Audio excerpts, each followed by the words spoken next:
Number one buy that I have been all over, and I really came to the realization this week when I switched from my focus on DraftKings to Underdog, and his ADP was even higher on Underdog, and I was still buying. That's when I knew that this was a stand I'm taking, and that is Marquise Hollywood Brown, currently going as the wide receiver 17 on Underdog, 37.6 ADP.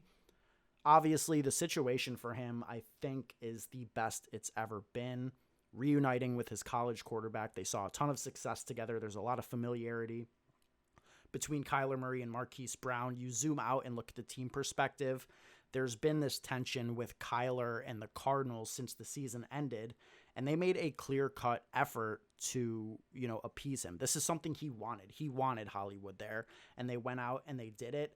And it corresponds with what Marquise Brown said as well. He wanted to get out of that Ravens scheme where the main focus was always just run the ball.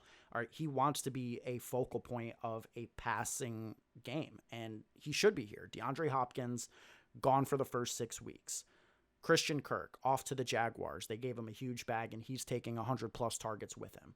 The only other receivers there are, like you said, Rondale Moore, Zach Ertz, whatever they give to the backfield in terms of targets. Like, there is just such a wide availability of targets for Marquise Brown to immediately step into. He's already got the chemistry with Kyler Murray. He's a big play threat. He's coming off of the best year of his career. He's been getting better and better, and he's just the type of player who has shown the upside, but the scheme and the opportunity has always been reduced just because of the philosophy of the Ravens. And I just think that he is about to get absolutely unlocked in this spot.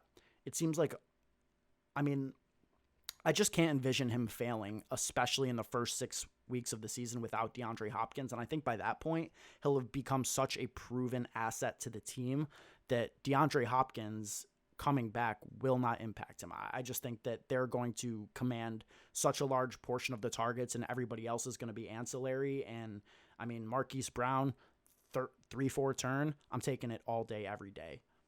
You said everything. I agree. I'm starting to come around to Hollywood, and I think obviously he's gonna smash, absolutely smash the first 6 weeks of the season without D-Hop. And then I think when D-Hop comes back, I agree with your point that he's going to have already established himself as a key piece of the offense. And then I also think that when D-Hop comes back, that's probably going to help him a little bit more because the defenses are going to have to worry about, one of the best wide receivers in the NFL and Hopkins and kind of shade coverage towards him. So I think Hollywood Brown is a pretty good buy right now. I'm starting to come around to the idea of drafting him above some of these guys like DJ Moore, Jalen Waddle, Michael Pittman, and kind of put him in that Mike Williams, T. Higgins range. So I'm right there with you.